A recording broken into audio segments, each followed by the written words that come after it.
Good morning. Hello. Good morning. To begin with, can you say your name? Yes, my name is Ching Hoang. The Hoang is the last name, and the first name is Ching. And before we get into the story, can you tell us about your life in the years before the end of the war, in the 1970s, in the early 70s? Yeah, in the early 70s, I was in the medical school, the University of Saigon, and I also voluntarily joined the army, so I was a military cadet at the time. Yeah, and everything was okay until April 30th, 1975. Everything changed at that moment. How old were you in 1975? In 1975, I was 21 years old. And were you living with your family? Oh, at the time, because I entered the army, so I was with other soldiers in the place where soldiers supposed to be. But my family at the time was still single. And my family with my parents and all the siblings was in the suburban area of Saigon. So in 1975, how did your life change? Oh, in 1975, you mean when the sound collapsed? Well, it's hard to say because it was a chaos at the time. I still remember the last day of Saigon. At that time, everybody was trying to flee the country. And for me, I didn't think about fleeing the country. So instead of going to the harbor in hope of finding a place on a boat to leave the country, I ran into a hospital in Nguyễn Văn Học Hospital, yes, in Gia Đình province. And I spent the last day of the war there to help people. There were so many injured people, and there were so many dying people at the time. The emergency room was crowded with people, and blood was spilling everywhere. So we even had to tiptoe, trying to avoid stepping on people. And at the time, there was only one doctor in the ER, and one first-year medical student, and me, the third-year medical student. So all three of us did all kind of work at that moment. I remember we ran out of medications, we ran out of anesthetics, we ran out of bloods for transfusion, and we ran out of IV fluid. And we even ran out of the tracheotomy tool that's used to help people to breathe. So we have to run around to collect ballpoint pens. And for the people who could not breathe, we have to poke a hole in their throat. And we inserted the barrel of the ballpoint pens to help them breathe. So it was like a nightmare. And I still remember they brought so many dying people into the emergency room. I remember they brought an old man who already dead, and we couldn't do anything for him. And there was a girl, a grandchild. She was crying. She said, "Grandpa, the war is over. Why are you dying?" And she turned to me. She grabbed the neck of my blouse and she said, "Why don't you try to help my grandpa? You are evil." I still remember that. So that's how I spent the last day of Saigon in 1975. Yeah. These were civilians? Yes, civilian. Caught in the crossfire? That's right. When I was in the ER at that moment, the communist tank was outside, rumbling on the road. And it was in Gia Đình province. Yeah. And how did your life change after the fall of Saigon? Yeah, after the fall of Saigon, like many other people, we were sad. However, we, we were full of hope. We hoped that, well, the winners and the losers, so-called losers, could work together to rebuild the country. And we was eager to participate in, well, everything trying to help people at that time. And, but I was disappointed because the communists was expert in destroying things and novices in the rebuilding thing. They was focusing on taking revenge. They took people property and they sent people to the so-called new economic zones. I was there to help them as a medical student and I saw everything. It was very disappointing. Yeah. So that was what happened soon after the end of the war. What did you witness in the new economic zones? In the so-called new economic zone, people like they drove people there, just leave them there in the middle of nowhere. It could be in the middle of a forest, it could be in the middle of a jungle, in the wilderness, full of, well, different kind of wild animals, and snakes and scorpions everywhere. And there is no source of water and no way to find food. And they have to survive. They have to produce food for themselves. And at that time, as medical students, we were sent there to help them to learn about how to get pure water to drink. But we couldn't find any source of water except like some streams, some drying streams in that area, deep in the jungle. So it was sad, it was very disappointing. How long were you there for? We were there for like in different stages. Like they sent medical students there for 3 weeks here and 3 weeks in other places, just to, they call it, to educate people, to learn about healthy living. And that's so ridiculous because they have nothing to survive, that's alone. Well, how did people cope? I don't know how they cope because they have to stay there. They couldn't go anywhere. Those are the remote area.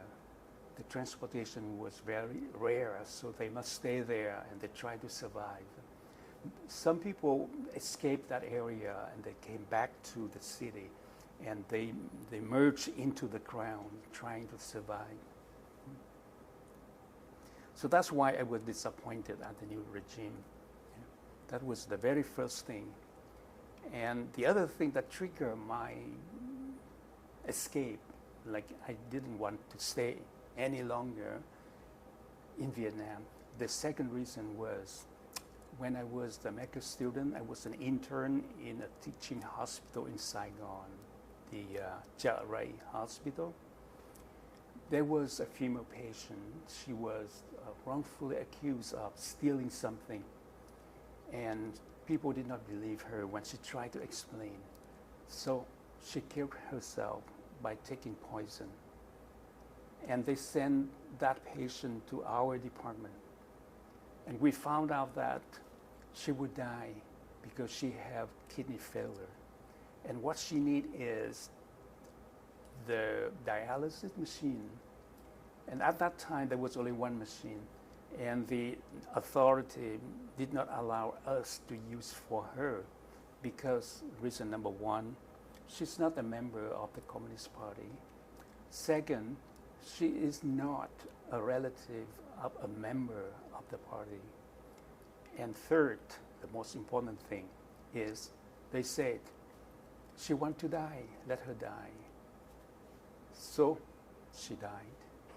And her family was devastated, and so was I, but we could not do anything. So that was the second reason that triggered me to leave the country because there was no hope. But I still have to be there because there was no means of escaping. And I ran into the third incident. When I graduated, after my graduation, they sent me to a hospital in Kiên Giang.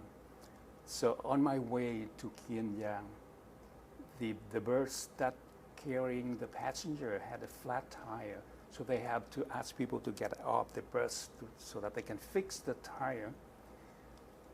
I was wandering in that area near the bus, and I ran into an old acquaintance of mine. I didn't know that he participated in the resistance movement in that area. So all of a sudden I was arrested, and they put me in jail for nearly a year pending investigation. And it was another, harrowing experience because they put 300 people in a small place, and we have to take turn to sleep on the dirty floor. One person will be on his back, the next one will be on his side, and then one person on the back and one person on the side. And every 30 minutes we switch all at the same time. And it has been like that for nearly a year. And finally they found out that I have nothing to do with the anti-government movement. They released me. And when they released me, I said, I can no longer stay here. I had to find a way to flee the country because there's no hope. I know that many people wanted to cooperate with the new regime because just forget about the war. We suffer enough, so just forget about the war. And we have to work together to rebuild the country. But the communists do not want that. They just want to tighten their grip on the people of the Sound. So there's no reason for me to be there any longer. So the chance, the opportunity came when I have a patient. This is after my graduation. I worked in the hospital in Kiên Giang, and I treated a patient with severe pneumonia. He recovered, and one day he came back and he said, "Doctor, you want to flee the country?" It was a big surprise for me, but I was so nervous because I don't know whether he worked for the police or not. But I had to take the risk, and my responsibility, according to him, was to take care of the emergency in the boat in exchange for 3 spots on his boat.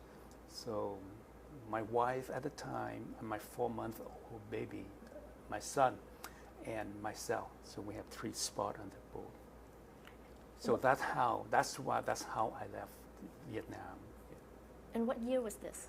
It was in 1982. So you were in prison for about a year. For a year, yes. And a little bit more. And when did you get married? I got married in 1981. Yes. And your son was born shortly after. Yes. When you got out of jail, you were able to return to your medical profession? Yes, because they said that I have nothing to do with the anti-government movement, so I'm okay. So they sent me back to the place where I was supposed to work. So that was Kiên Giang General Hospital. Yeah. Okay, so now we're back in 1982 with this offer of 3 spots. Can you continue? Yes, we was on a boat, a small one. I remember the number of people was 64 people. We were squeezed in that tiny hole in the boat. And we ran into a storm, a tropical storm. And we lost all the potable water. And we were thirsty. It was terrible, especially because among 64 people on the boat, there were 2 babies. My son, a 4-month-old baby, and the grandson of the boat owner. So 2 babies on the boat. we was very thirsty, and my son, especially my son, because he was just a baby, so his lips were swollen and he has blister all over the face. But we was lucky. We ran into an oil rig ship with the name Panama painted on the side. And I was the person who made the communication with the crew of the ship. I climbed the rope ladder to the ship, and I talked to them. I explained to them that there are 2 babies on our boat, and a lot of women. We was very weak. We were desperate. So the crew suggested that they will save us, but they have to sink our boat. Yeah. So I came back to the boat and talked to the boat owner. And after a while, he agreed, and we was rescued. Later, I found out the reason the boat owner was hesitating in deciding to sink the boat. It was because he hid his gold in secret places on his boat. So we were rescued, and the crew of that ship took us to Pulau Bidong, an island in Malaysia. So that started my life as a refugee. Yeah. And I still remember the night that I was on the oil rig ship. It was the most beautiful night because it's the moon. The moon was shining. Yeah. I'm sorry, I get emotional whenever I think about that. And you felt safe. Yeah.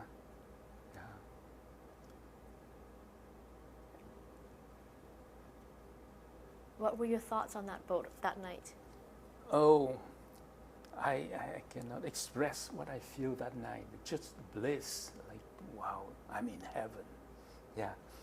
I would see the horizon, and I could see the moon, the full moon, and the reflection of the moon on the water. And the sea was very calm that night. It was beautiful. Yeah.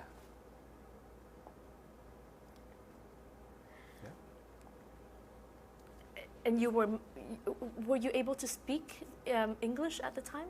Yes, I was able to speak English. Not very well as now, but I was, yes. Where did you learn your English? In school.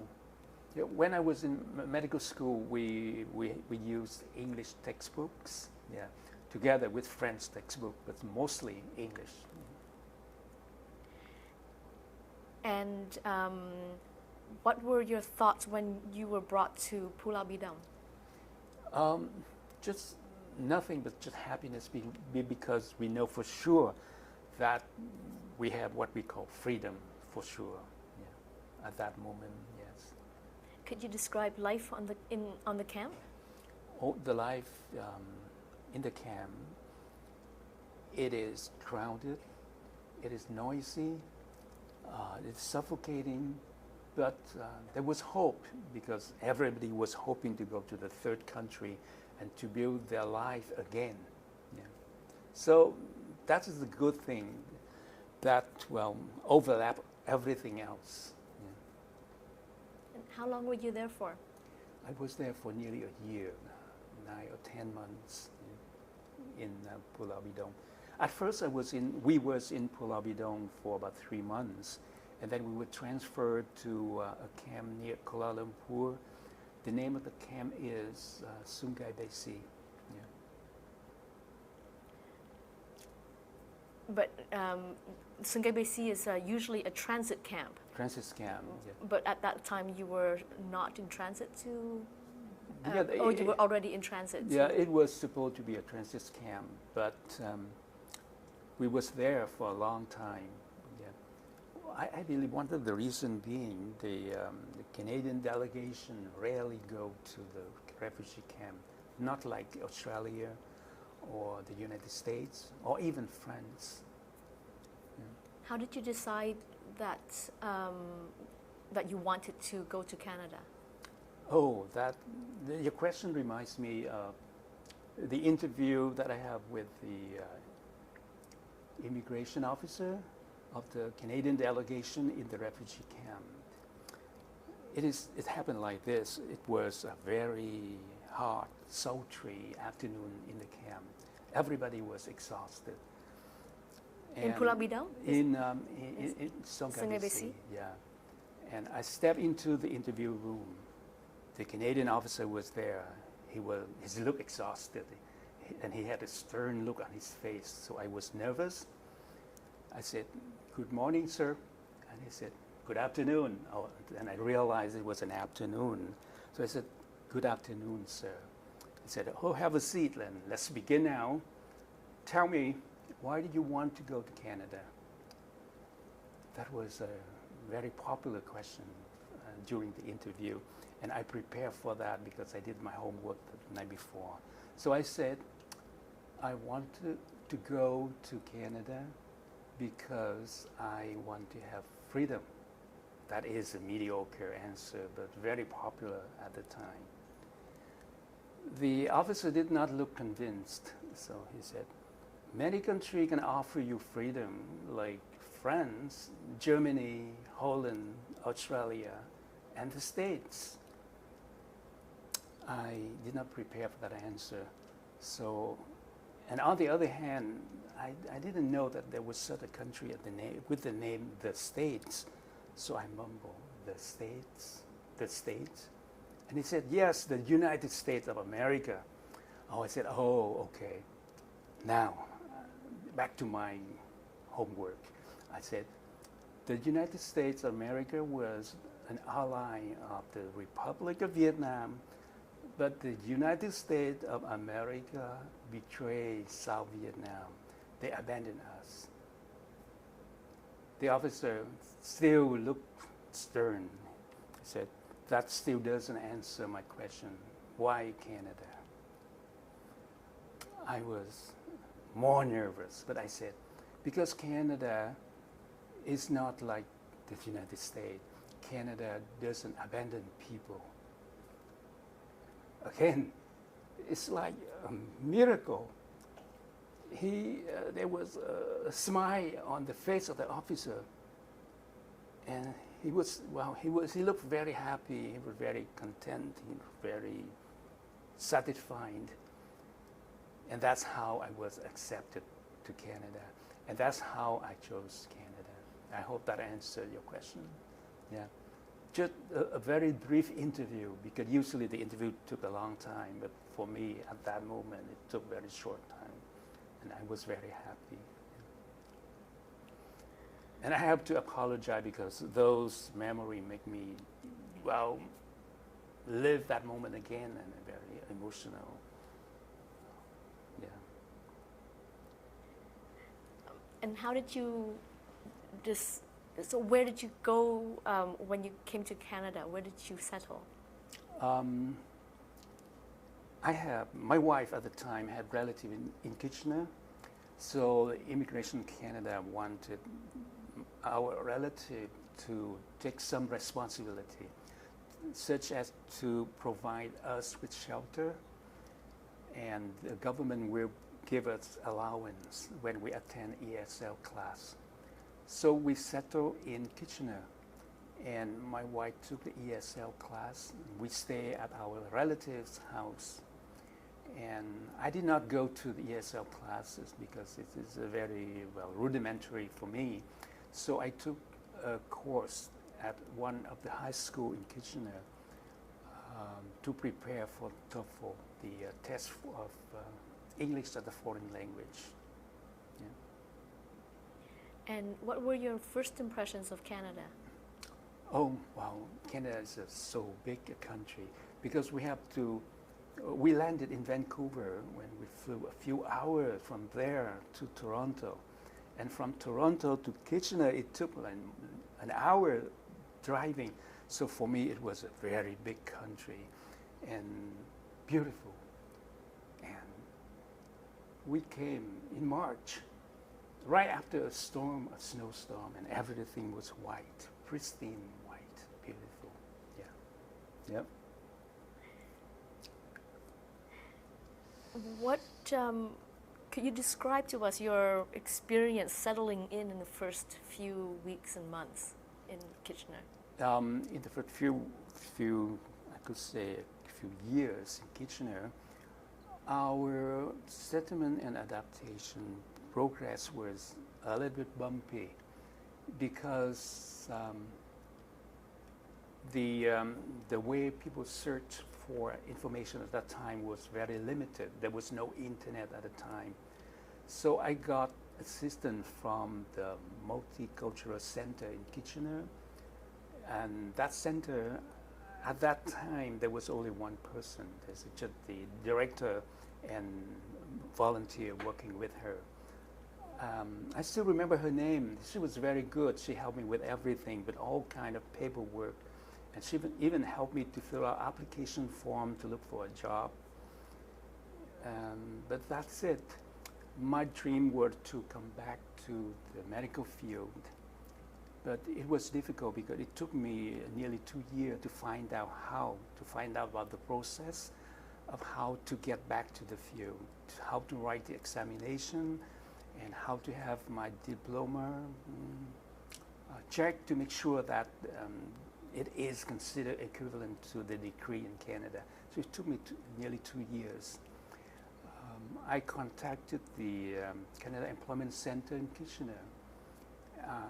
I asked a counselor there that could you help me to look for a job that is related to the medical field. And after thinking for a while, she referred me to a hospital to work as a porter, a carrier. Like I was supposed to carry heavy stuff like hospital bed, stretchers, wheelchairs, heavy machine from one department to the other, or from one place to the other place. There's nothing to do with medicine. Yeah. So, in other words, the settlement people at that time was very limited in their knowledge. I have contacts with family doctor, and he referred me to his friends, other doctors, and they still didn't know how to get back to the field. These were Canadian doctors? Yeah, or? the Canadian doctor, the practicing doctor. Yeah. They are very helpful. They help me to stay in contact with their practice. There was a doctor in Kitchener, well, very helpful. He has a lot of newcomer as patients. Many of them came from Vietnam. So I helped with the interpretation for those people. And he applied to the College of the Physicians and Surgeons of Ontario. He applied to have me as his assistant. So I would be supposed to work with him. I would be supposed to talk to the Vietnamese patient to do the examination, and he would check, and then he would write the prescription if needed. That means I would be working under his umbrella. But the answer from the college is, sorry, no, he needs a license to practice medicine. Yeah, things like that, it was very difficult. And I remember many specialists I have contact with, a psychiatrist, a GI doctor, a cardiologist. They was very helpful. They allowed me to stay with them when they examined the patient to learn, to prepare for internship. But then, well, nothing, I was not successful. Yeah. I passed the examination, but I could not find an internship post. So after 5 years, the validity of the exam expired. So I turned to other direction. Yeah. So if I can just go back over what you just told me a little bit to clarify. What year was it that you arrived in Canada? I arrived in Canada in 1983. 83. In March. And that family doctor who made this offer for you to work alongside him, he was turned down. Was turned down, yes. And then you took an exam? Yeah, before that I took the exam, I passed the exam. So the only obstacle is how to get into an internship. the only thing. So he was very hopeful, and I was too. But the difficulty is how to get an internship post in Canada. Every year I have to send the application to the Medical Council of Canada in Ottawa, and they will do the matching service. They will match the candidate to a teaching hospital, and then you will have an interview with that hospital. But I have been waiting, I have been applying every year, and I haven't heard from them. I never heard from them. That means maybe there is not enough spot for them to match candidate, foreign trained doctor to internship posts. Was that unusual? Do you know whether or not, if you were a Canadian, that you would be matched, that internship opportunities would be available to you? I know for sure that the graduates of medical school in Canada will be offered an internship post for sure. And usually the number of posts is very limited. And each year we have foreign trained doctors who came to Canada, many of them, and they are waiting, and the list is keep on growing. Yes. Yeah. So after 5 years, you gave up. Yeah. I took a course at Toronto School of Business. I got a diploma of computer technician, couldn't find a job. So I work with a company that produce the food product. They kill chicken and they to sell in the market. The tender fresh in Peterborough. I think it's shut down now. And I delivered newspaper, the Globe and Mail, for a long time. And I also work as an assembler in the electronic device company. And I also work in a brush, the company that makes brush, painting brush in Waterloo. Was this during those 5 years that you were trying to get? Yeah, and after that, and I also things changed when I was offered a job at the YMCA as a settlement worker. Yeah. So after a few training and on-the-job training, I became a counselor, a settlement counselor for a while.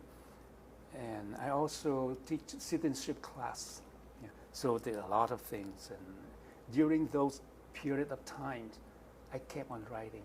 And I have 10 books published in North America, in Canada and the US, and one in Vietnam. All of them fictions. Yeah. You started writing soon after you came to Canada? I started writing before coming to Canada. But I became more active after my arrival in Canada. What did that writing do for you? What did it why did you write? Well, it's hard to tell, but I can say that, like, I got married to medicine, but I still have a lover. Love is literature. So I kept on contacting that lover. Even I was in a marriage relationship with medicine. So I wrote before I married medicine. During the time I lived with medicines, and after I divorced medicine, I still writing. So.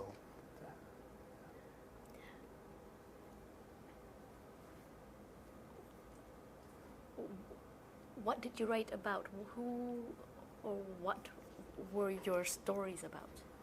I wrote a story about, like, could be anything, mostly about the love between people, the love of the country, the love between human beings, between a man and a woman, between a father and a mother, and son and daughter, everything, nature, animals, everything.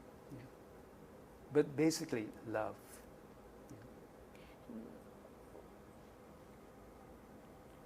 how difficult or how easy was it for you to find an audience in those first years in Canada? Oh, in the first few years in Canada, it was very, very favorable for people who write, because at that time people were still longing, still thinking about their home country, and still dying to try to find material in Vietnamese. So at that time, well, I have a lot of readers, but the number of readers decreasing slowly, especially in Canada, in North America, because the new generations speak English and they read English, and the people, and most of my book cannot be published in Vietnam because they do not allow that. So I don't think that the number of readers would be decreasing days after day. But the Vietnamese communities were also growing in North America. Yes. Were those your audiences? Yeah, I have reader among those people, but not many. I don't think many, because people spend time on the internet. They read on the internet. They read online. They read through their phone, iPad, so all the time. They don't have time for books.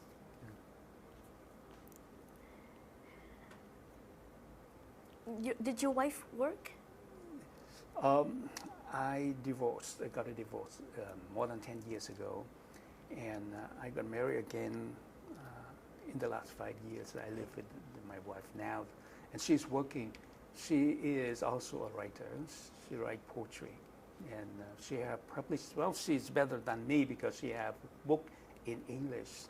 I still have books in Vietnamese, even though I have 10, but still in Vietnamese. So she's younger than me.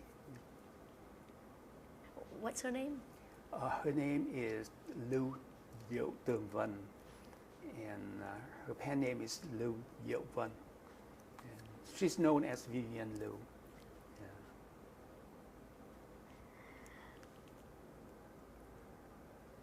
So how long did it take for you to feel at home? Oh, it's hard to tell how long. But I still remember the feeling that I have in the first few years. Like when I go to the bus terminal, I always feel like people are staring at me because I am new and I'm different. And also, it took me a long time to feel, not to feel that way any longer. And it also, I don't know when was the first time I had tears in my eye when I sing the national anthem of Canada. So that's, I know for sure, that is when I feel at home in Canada, but not exactly when. There's no date and time for that. It is a slowly process. What were the barriers and challenges that you faced, apart from what you've described already about finding an entry into the medical profession? What were some of the other challenges? I think one of the main challenge that I faced is the language. Yeah. It doesn't matter how long I stayed in Canada, it's still the language, because I believe that, like, my feeling is that Vietnamese is in my blood, so I feel perfectly comfortable speaking in Vietnamese. But when it comes to English, I feel that English is only on my skin, not in my blood yet. And it doesn't matter how much I try. I still think that, wow, there's still words to learn in English all the time. So that's why when I was invited to do this interview, I said, why not in Vietnamese? Yeah. And then they can put subtitle at the bottom of the screen.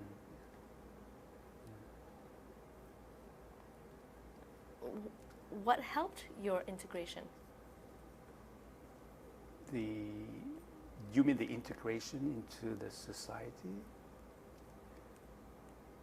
I think that the main thing is the mentality. You have to feel at home.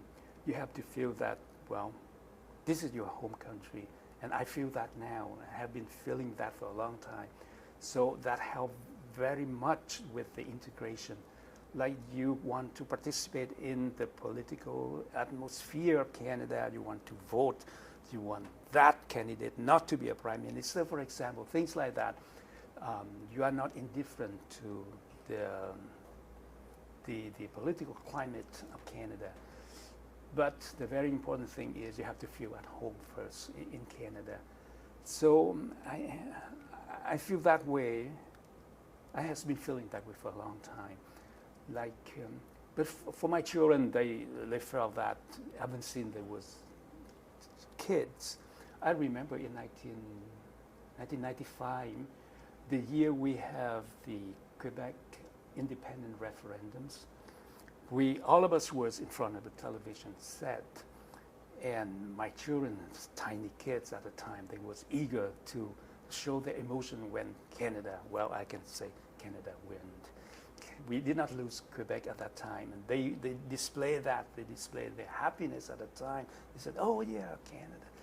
Yeah, but we didn't have that because, like my daughter, she was born here, so she's 100% Canadian. My son came here as a 4-month-old baby. He is a Canadian too. He's crazy about Maple Leaf, crazy about hockey, crazy about Raptors. I'm not very crazy about Raptor, but I was happy that they win. Things like that, like we feel at home in Canada, and that helped very much with the integration. I hope newcomer feel that way sooner than I did. It will be harder for my generation because we were fresh out of the war. Like in the first few years in Canada, I could not feel happiness because I always think about people back home. And the fact that I survived the war make me feel guilty. Like I have a friend who died during the war and why I survived. Things like that obsessed me for a long time. That was one of the things that kept me from feeling at home in Canada. Not anymore. Did you think that what you experienced was trauma? Yeah, nowadays when I thought about that, I said, yeah, maybe I have post-traumatic syndrome, something like that, post-traumatic PTSD. Yeah, something like that. I forgot the name. Post-traumatic stress syndrome, yeah. But it did not, even though it is not displayed openly, but it interfered with the integration process. Like when the validity of my the result of the exam, medical exam, expired, I said, well, that's fine, because my friends back home, my people back home, they didn't even have a doctor, even a nurse to take care of them. And here, I tried to get into internship to become a family doctor and to prescribe medication for itchy skin, to write notes for people to be off work because they don't want to come to work the next day. Things like that. Things like that bother me for a long time. Yeah. And that prevent me. I think now, such thing prevented me from getting back to the field in an eager manner. What bothered you about that? It was the discrepancy between what people lacked in Vietnam and what you were not able to provide here in Canada? What was it? The kind of feeling, like other people may not think that's the way, but for me, like because I was a doctor, and a doctor should be where the patient needs him, not where people don't need him. So I was struggling with that emotion, with that kind of thought for a long time. So I don't regret not getting back to the field. I don't feel bad not trying harder to get back to the field. And I tell myself, well, I can help people in other fields. Like when I work as a settlement worker in Kitchener, Waterloo, Cambridge, I help a lot of people, and I comforted myself with the thought that I help people here. There would be people back home to help my parents and my siblings. That was my hope.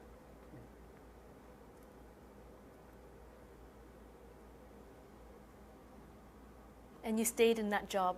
Your settlement work was the career that was the most enduring for you. Yeah, I stay at that job for a long time, nearly 15 years. At first, I worked at the immigrant adaptation and settlement adaptation program at the YMCA, and then I moved to the newcomer services at the Multicultural Center when the budgets for the YMCA's were cut. And again, I stopped working when the budgets for the Multicultural Center were cut. So I just focused on working as an interpreter for the Ministry of the Attorney General for the court. Yeah. When did you become an interpreter? In 1999, before year 2000. And that's your current job now? Yeah. Yes. So 40 years later now, how do you feel about the life that you and your family have made here in Canada? Oh, I believe that I made the right choice. Yeah. Canada is the country. Yeah, like I said in the interview with the immigration officer in the camp, Canada never abandoned anybody.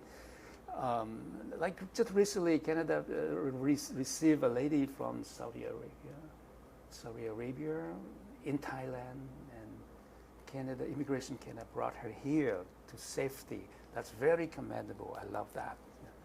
So I believe we make the right choice. My children grew up here, and they have family of their own. They are happy. They are Canadian. Yeah, I'm happy with that. Yeah. Do you have any general thoughts about Canada's humanitarian reaction to the refugee crisis? Canada did the right thing whenever there's a crisis, a political crisis in the world. I remember Canada opened her arm to waves of people, of refugees from different areas of the world, from Southeast Asia, from Eastern European countries, from former Yugoslavia, from Africa. I mean, from everywhere. Canada never say no to people who need a safe haven. So I'm glad Canada does that. I'm happy to be a Canadian. Do you talk about your experiences of being a refugee, of settling into Canada? Do you talk about it to other people or to your children? Oh, I rarely talk about that. Like before this interview, I didn't set aside some time to think about it, because sometimes it is sad, like it piques your emotion, and I don't know, but like the way memory works, I just want that to lapse away. Yeah. So I rarely talk about that to other people. And on the other hand, I know that many people have many more interesting story about their experience to tell. My son one day, my son said, "Dad, you should tell those stories to us." That he and his sister and his children in the future, because they need to know how they ended up in Canada. And I said, yes, I will do that. And he said, you should do it on video. Because, yeah, he said that because I think he had difficulty reading Vietnamese. Yeah. But that is a good suggestion. I think he would do that sometime. Yeah. What do you think that they have to learn from your experience? For a new generation, or for new people who come to Canada recently, yeah, I think the advice that I heard from one of the employment counselor that I talked to 20 or 30 years ago, still valid. He said, it doesn't matter what you know, it's whom you know that counts. And I believe that have been proven correct all my life. So, but I think the newcomers nowadays will have no difficulty because thanks to the internet and the social network and social media, they can find information very quickly and they will adapt to the new environment quite easily, much easier than I did before. And speaking of connections, can you tell me a little bit about how you managed to find the right people to get your books out, to, you know, to publish your books, to find an audience? What was that like? Yeah, at the beginning, I sent my article to different literary magazines, and those articles were published on those magazines. And people who read those magazines learn about my names and my articles. And whenever I have a publication, they come to buy, or they try to get those books. Yeah. That is one way. I think that's the only way. Yeah. Does it involve your going out to meet people, to readings or anything like that? Not very much. In the first few years, such kind of activity was very popular, but nowadays people don't do that. People still do that, but I don't think that works. People at large do not have time for that. They don't have time. They may have time for a dance, for the performance of a singer, but not writers. Authors must go back behind the scene. Yeah. And for me, I don't enjoy reading in public. I don't enjoy showing my face in public. Yeah. And did the fact that you wrote help you integrate in Canada? Not much. It can help me to get into the Vietnamese diaspora, yes, but not to integrate in the society, in the Canadian society. I try that way. I try different way. Like I send my article to Canadian publisher. Like I have story broadcasted by the BBC. But I still have difficulty having my story broadcast by the CBC. I don't know why. It happened like I have a story I sent to CBC, the Canadian Broadcasting Corporation. No answer. I sent the same story to the BBC short story program, and it was broadcasted. So I don't know, maybe my taste is very close to that of the British people than the Canadian people. I don't know.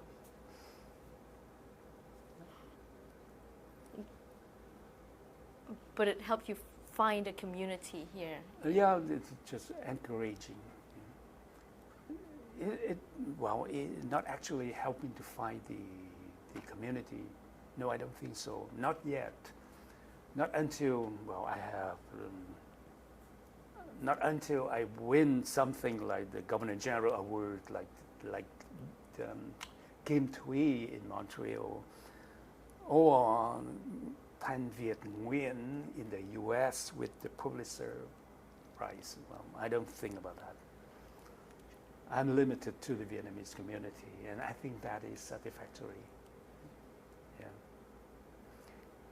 Is there anything else you would like to add?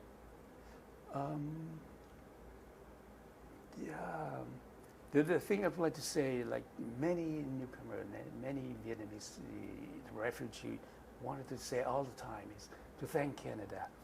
Even though I said, I remember whenever we have a rally in the Vietnamese community, there's always one section of the program that we said, Thank you, Canada. Thank you, thank you. Thank you, Mrs. Saga. Thank you, thank you.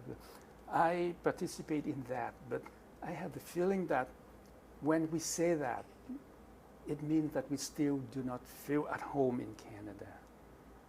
So I was struggling with the idea of saying, thank you, Canada, thank you, and shouting loudly in the crowd, thank you, Canada, and at the same time feel at home in Canada. I don't think that, well, that is the conflict just for me. For other people, they said that's the only way that to show their gratitude to Canada, and I agree with them. But for me, it's a little bit difficult. But I thank Canada, and I thank I thank you. Thank you for the interview. You give me the chance to express myself. The thing that I never said before to any people. Yeah. Thank you. I hope Yeah. you share your stories. Yeah, thank you very much. Thanks. There's one follow-up question I meant to ask. Going back to the very first days and weeks that you were in Kitchener, what kind of assistance, what kind of help did you receive to settle in? During my first few weeks or few months in Kitchener, we stay at the relative's house because they signed an agreement with the immigration to provide us with shelter. And if we attend the ESL class, we will be given financial assistance from the government. So my wife at the time, she attended ESL classes and for a short period of time. So during that short period of time, we received financial assistance from Immigration Canada. But soon after that, she found a job and the assistance from the government was cut. So we was on our own. So that is the part about financial assistance and shelter. In other fields, it would be more difficult because we didn't know where to go. We was on paper sponsored by the Humanitarian Program of Canada, but we have a sponsor in Kitchener. So it looks like nobody took responsibility for assisting us as newcomer.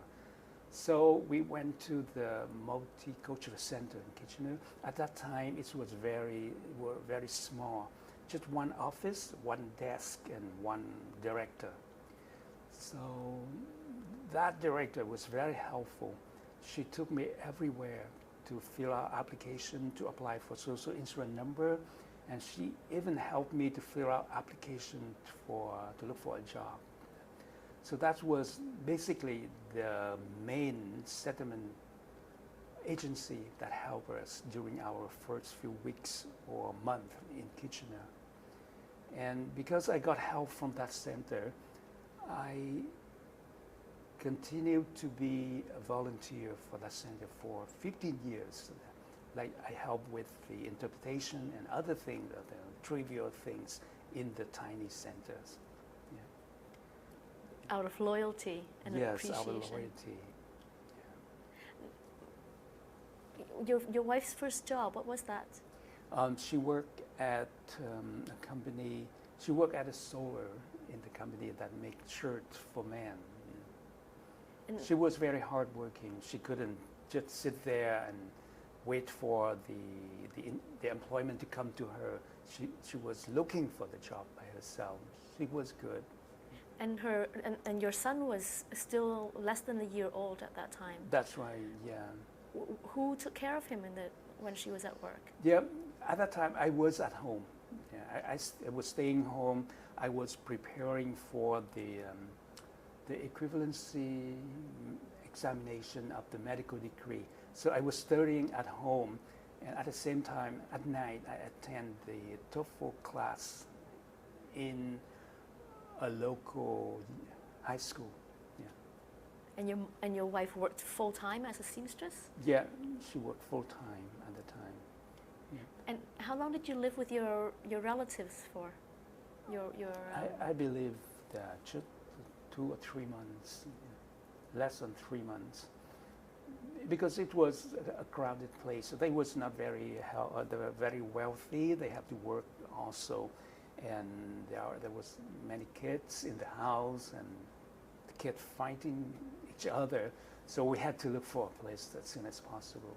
Yeah. And there's one thing that I think is irrelevant, but there's one thing I'd like to tell, a story I'd like to tell. Like in 1954, when Vietnam was divided in two parts, my parents took me to the ship of the French army to leave the north and come to the south at Refugee.